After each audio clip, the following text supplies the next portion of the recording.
Atomic habit, लेखक James clear, Hindi ऑडियोबुक.com। परिचय।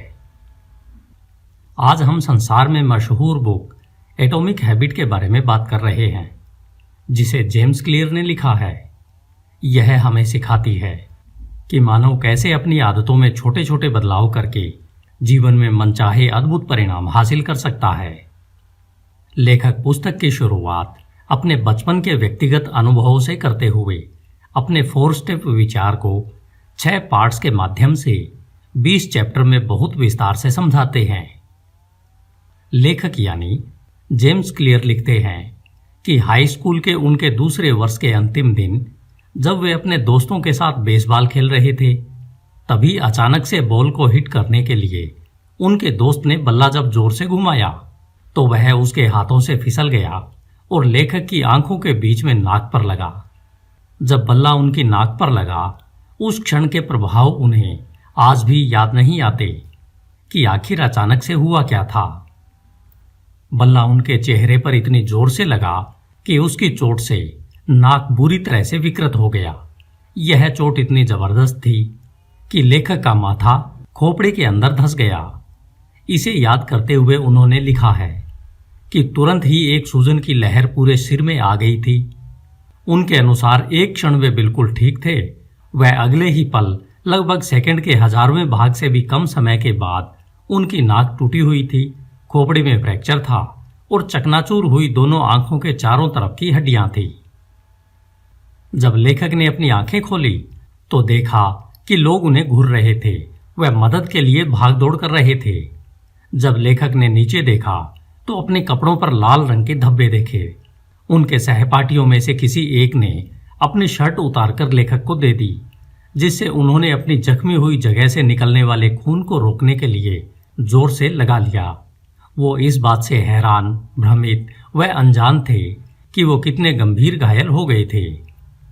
Ground में उपस्थित उनके टीचर्स ने उन्हें कंधे के चारों ओर अपनी बाहों से पकड़ा और नर्सिंग होम के लिए चलना शुरू किया, जो काफी दूरी पर पहाड़ी के नीचे स्कूल में स्थित था।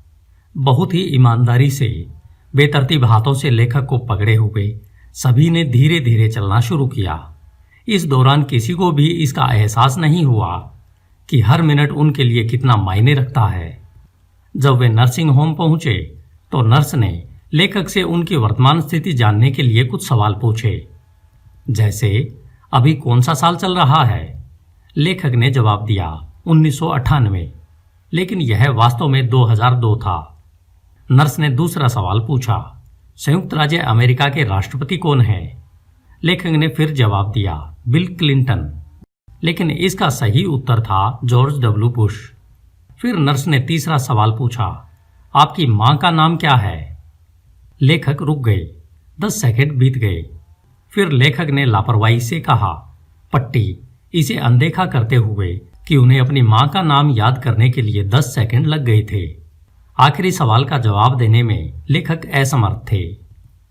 मस्तिष्क में तेजी से सूजन बढ़ रही थी, जिसके चलते एम्बुलेंस तक पहुंचने से पहले ही लेखक ने अपनी चेतना खो दी और वे बेहोश हो गए।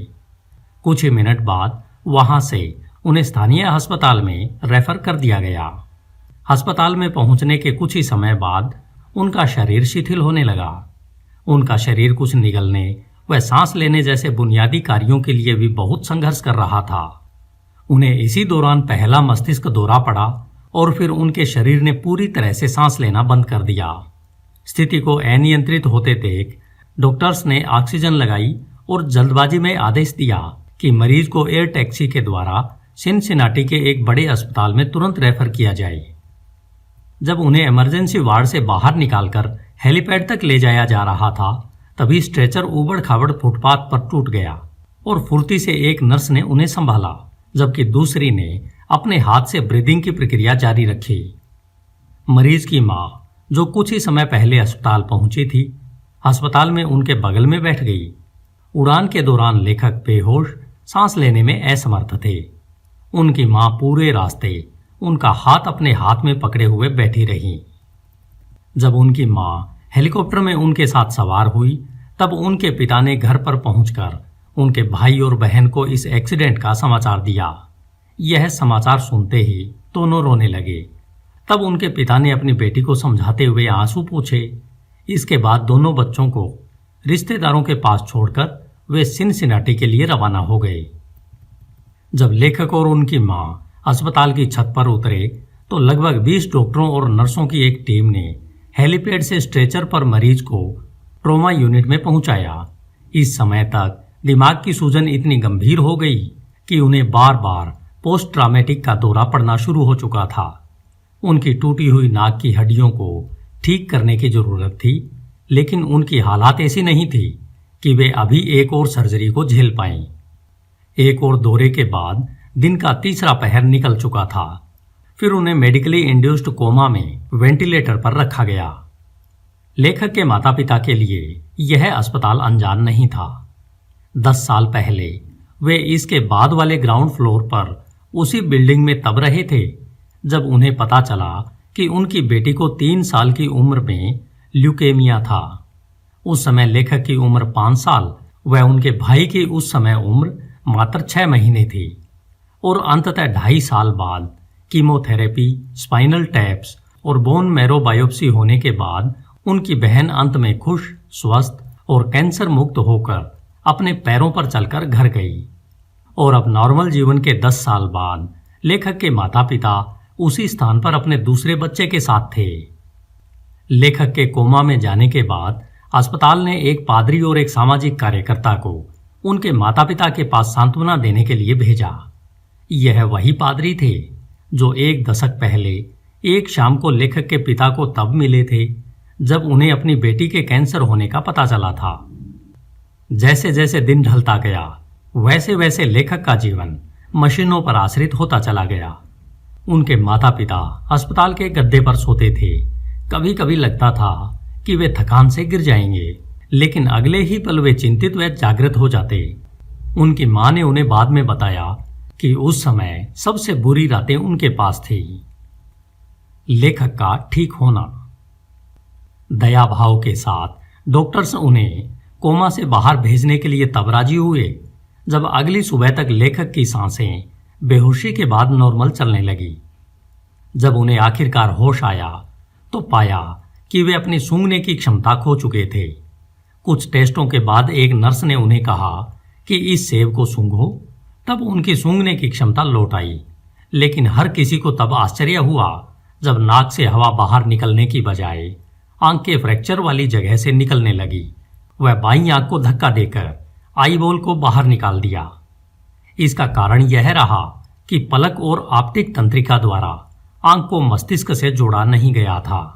जब इस बारे में नेत्र रोग विशेषज्ञ ने जांच की तो उन्होंने कहा कि हवा जैसे जैसे बाहर निकलेगी वैसे वैसे ही आंख धीरे धीरे अंदर वापस जाएगी। साथ ही साथ उन्होंने यह भी कहा कि यह बताना कठिन है कि इसमें कितना समय लगेगा। उन्हें 1 सप्ताह बाद सर्जरी के लिए दोबारा अपॉइंट किया गया। लेखक को अस्पताल से छुट्टी के समय ऐसा महसूस हो रहा था जब लेखक अपनी टूटी हुई नाक, आधा दर्जन चेहरे पर फ्रैक्चर और एक उभरी हुई आंख लेकर घर पर पहुंचे थे, जैसे वे अपना चेहरा किसी बॉक्सिंग मैच में तुड़वा कर आए हों। आने वाले अगले महीने कठिन थे। ऐसा लगा जैसे जीवन में सब कुछ ठहर सा गया था। हफ्तों तक उन्हें हर चीज डबल दिखाई देती रही। वे सचमुच सीधे नहीं देख सकते थे। उनके विजन में काफी दिक्कत थी। इसमें 1 महीने से अधिक समय लगा, लेकिन आंखों की रोशनी आखिरकार वापस आ ही गई। 8 महीने बाद लेखक एक बार फिर से कार चला सकते थे। वे बार बार यह संकल्प लेते थे कि चोट को कभी वे अपने ऊपर हावी नहीं होने देंगे, लेकिन कुछ क्षणों बाद वे उदास महसूस करने लगते थे। वे इस बात को याद करके दुखी हो जाते थे कि उन्हें बेसबॉल मैदान से लगभग 1 साल तक दूर रहना पड़ा। बेसबॉल हमेशा उनके जीवन का प्रमुख हिस्सा रहा था। उनके पिता ने भी सेंट लुइस कार्डिनल जर्नल लीग बेसबॉल मैच खेला था। वह लेखक का भी यह सपना था कि वे एक प्रोफेशनल खिलाड़ी के रूप में नाम कमाएंगे। पुनर्वास के महीनों के बाद उनकी सबसे बड़ी इच्छा मैदान पर दोबारा जाकर खेलना थी, लेकिन बेसबॉल में वापसी इतनी आसान नहीं थी। जबकि उन्हें सीजन के बीच से एक बार निकाला जा चुका हो, वे उस समय टीम के एकमात्र ऐसे खिलाड़ी थे जिसे बेसबॉल टीम से हटा दिया गया था। वे आगे लिखते हैं कि वे 4 साल की उम्र से खेल रहे थे। जिसने भी किसी खेल में इतना समय और मेहनत खर्च की हो, उसे अचानक से टीम से हटाना बेहद अपमानजनक महसूस होता है। उन्हें यह याद है जब यह सब हुआ था, वे निकाले जाने के बाद अपनी कार में बैठे बैठे घंटों रोते रहे थे। 1 साल तक वे सेल्फ डाउट के बाद वर्सिटी टीम में सीनियर जगह पाने में कामयाब रहे, लेकिन उन्होंने शायद ही कभी इसे मैदान पर खेला हो। कुल मिलाकर वे हाई स्कूल वर्सिटी बेसबॉल की 11 इनिंग खेल चुके थे, वो भी बिना एक गेम खेले। हाई स्कूल के करियर के बावजूद उन्हें अभी भी विश्वास था कि वे कर सकते हैं और एक महान खिलाड़ी बन सकते हैं। उन्हें पता था कि उन्हें ही चीजें ठीक करनी पड़ेंगी, क्योंकि इस सब के लिए वे खुद ही जिम्मेदार थे। चोट के 2 साल बाद जब डेनियल यूनिवर्सिटी में कॉलेज जाना शुरू किया, जो एक नई शुरुआत थी, यह वह जगह थी जहां उन्हें छोटी आदतों की आश्चर्यजनक शक्ति की खोज करने की पहली बार प्रेरणा मिली। आदतों के बारे में कैसे सीखा? उनका मानना है कि डेनिसन यूनिवर्सिटी में भाग लेना उनके जीवन का सबसे अच्छा निर्णय था। उन्होंने शुरुआत से शुरू करके बेसबॉल टीम में एक महत्वपूर्ण स्पोर्ट हासिल किया, जिससे वे काफी रोमांचित थे। उनकी हाई स्कूल की उद्दंडता के बावजूद वे एक कॉलेज एथलीट बनने में कामयाब रहे। उन्होंने इस दौरान बेसबॉल टीम पर ही नहीं, बल्कि अपने जीवन क्रम पर भी ध्यान केंद्रित किया। जबकि उनके साथी देर रात तक जागकर वीडियो गेम्स खेलते रहते थे, इसके बावजूद उन्होंने अच्छी नींद की आदत बनाई और हर रात जल्दी सोने की आदत डाली। कॉलेज हॉस्टल की गंदी दुनिया के बीच उन्होंने एक यह आदत भी बनाई कि वे अपने कमरे को साफ सुथरा रखेंगे। ये सुधार बहुत छोटे थे, लेकिन इन आदतों ने उन्हें अपने जीवन पर नियंत्रण की भावना दी। इससे उन्हें आत्मविश्वास की भावना महसूस हुई और अपने आप में बढ़ते विश्वास से अपनी अध्ययन की आदतों में सुधार किया। वह कॉलेज के साथ साथ कमाई करने में भी कामयाब रहे। आदत एक दिनचर्या या व्यवहार है जिसे नियमित रूप से किया जाता है, और कई मामलों में इसे ऑटोमेटिक तरीके से भी। उनके द्वारा छोटी, सुसंगत व सही आदतों को अपनाने से प्रत्येक सेमेस्टर में वे पास होने के साथ बाकी के कामों में भी इसका परिणाम उनके लिए अकल्पनीय थे।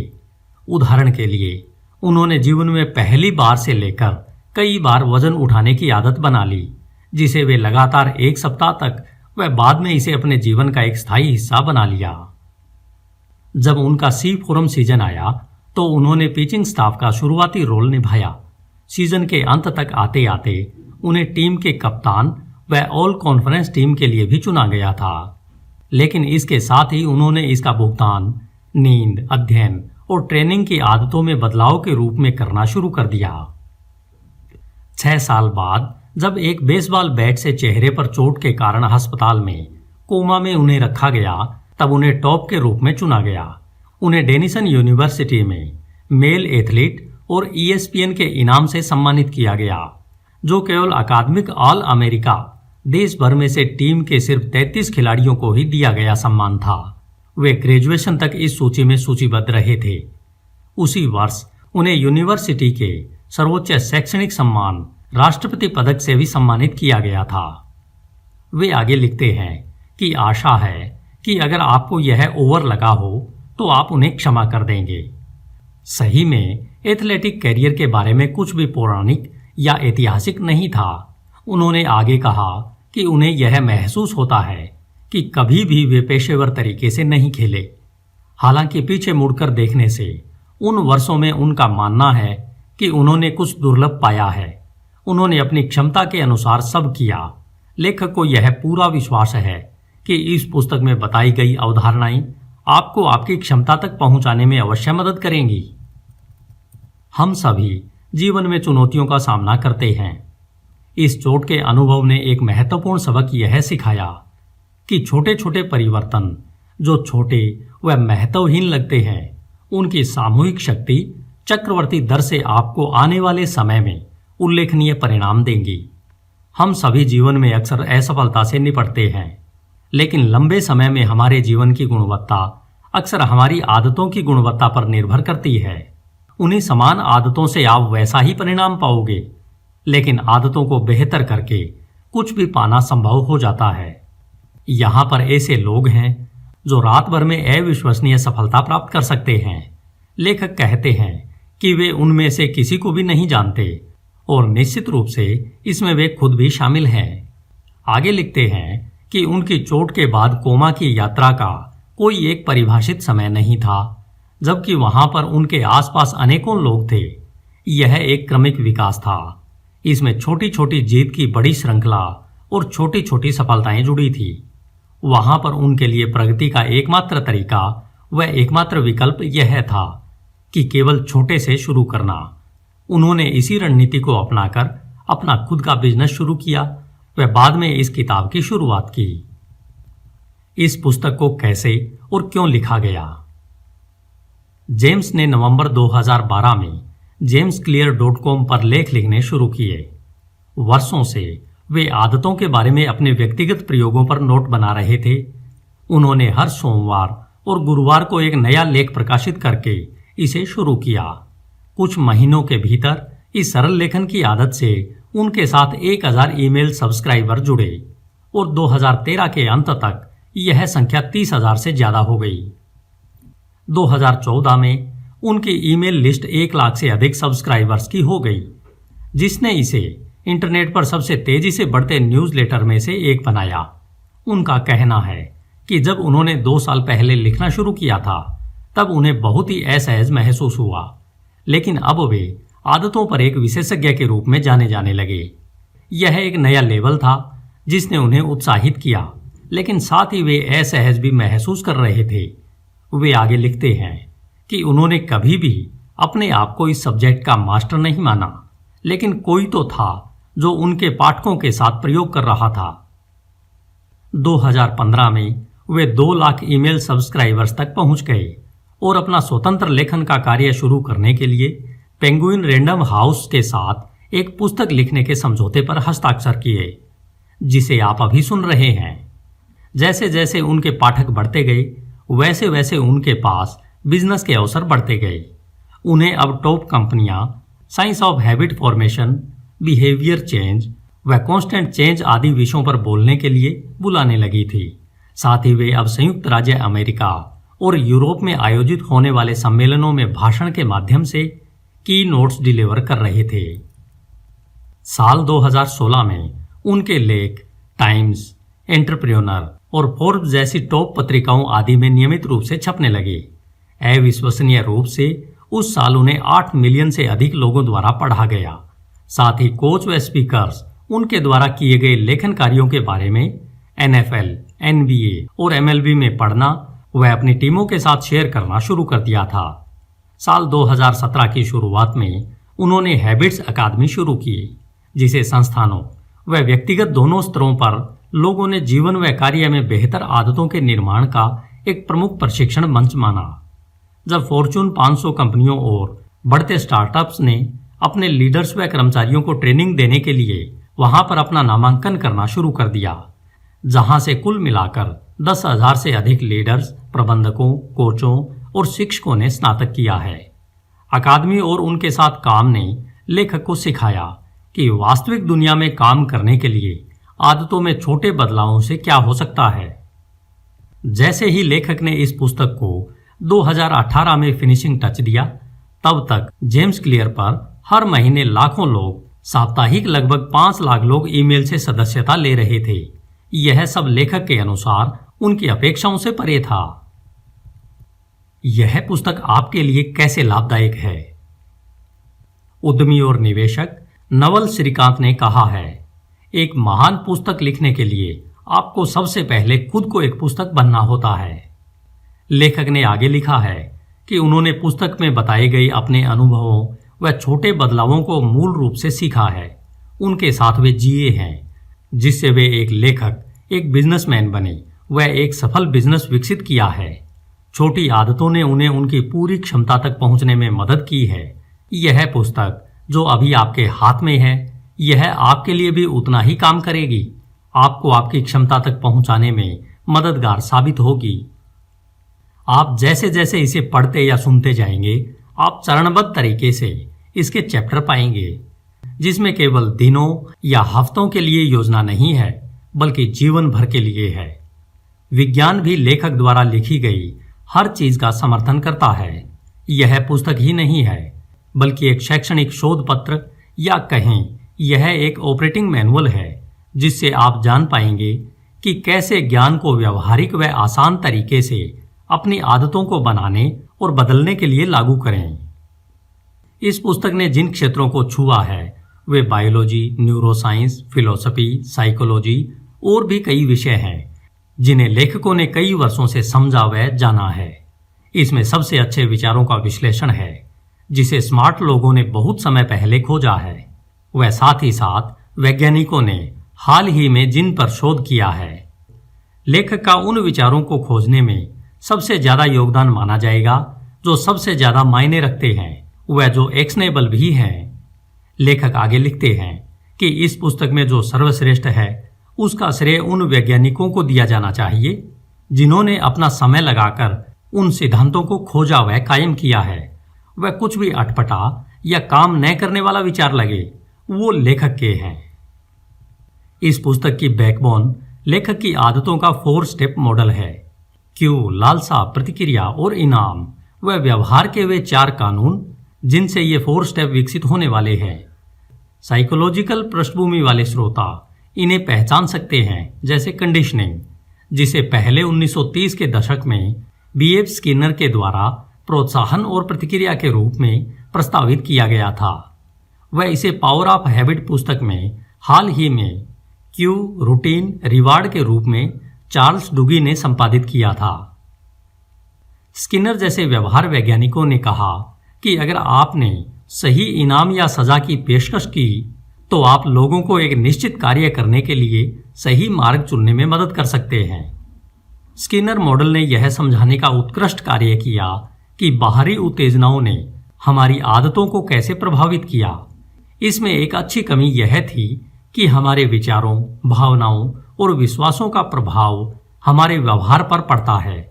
हमारे मूड और भावनाओं जैसे आंतरिक मामलों पर भी इसका प्रभाव पड़ता है। हाल के दशकों में वैज्ञानिकों ने हमारे विचारों, भावनाओं और व्यवहार के बीच कनेक्शन खोजना शुरू कर दिया है। कुल मिलाकर इस पुस्तक में लेखक द्वारा प्रस्तुत फ्रेमवर्क एक संज्ञात्मक और व्यवहार विज्ञान का एकीकृत मॉडल है। लेखक का मानना है कि यह मानव व्यवहार का नया व अकेला मॉडल है। हमारी आदतों पर बाहरी उत्तेजनाओं और आंतरिक भावनाओं का प्रभाव दोनों मॉडलों के हिसाब से सटीक बैठता है। हालांकि धारणाओं में कुछ समानताएं हो सकती है, लेकिन लेखक को पूरा विश्वास है कि व्यवहार परिवर्तन के 4 नियमों के प्रयोग अपनी आदतों के बारे में सोचने का एक नया तरीका प्रदान करेगा। मानव व्यवहार हमेशा एक स्थिति से दूसरी स्थिति व पल पल बदल रहा है, लेकिन यह किताब मानव व्यवहार के उन मूल सिद्धांतों के बारे में है जो स्थायी हैं, जिन पर आप साल दर साल भरोसा कर सकते हैं। आप इन विचारों से अपने चारों ओर एक बिजनेस, एक परिवार और एक जीवन बना सकते हैं। बेहतर आदतें बनाने का कोई एक सही तरीका नहीं है, लेकिन यह पुस्तक आपको इसका सबसे अच्छा तरीका बताएगी। एक दृष्टिकोण जो इस बात की परवाह किए बिना प्रभावी होगा कि आप कहां से शुरू करते हैं या आप क्या बदलाव करने की कोशिश कर रहे हैं। लेखक जिन रणनीतियों को कवर करते हैं वे किसी भी व्यक्ति के लिए प्रासंगिक होंगे जो चरणबद्ध तरीके से सुधार की प्रणाली अपनाकर, फिर चाहे उनका लक्ष्य स्वास्थ्य, पैसा, उत्पादकता, रिश्ते या उपरोक्त सभी हो। जब तक इन मामलों में मानव व्यवहार शामिल होगा, यह पुस्तक आपका मार्गदर्शन करती रहेगी। धन्यवाद। HindiAudiobook.com। आपका दिन शुभ हो।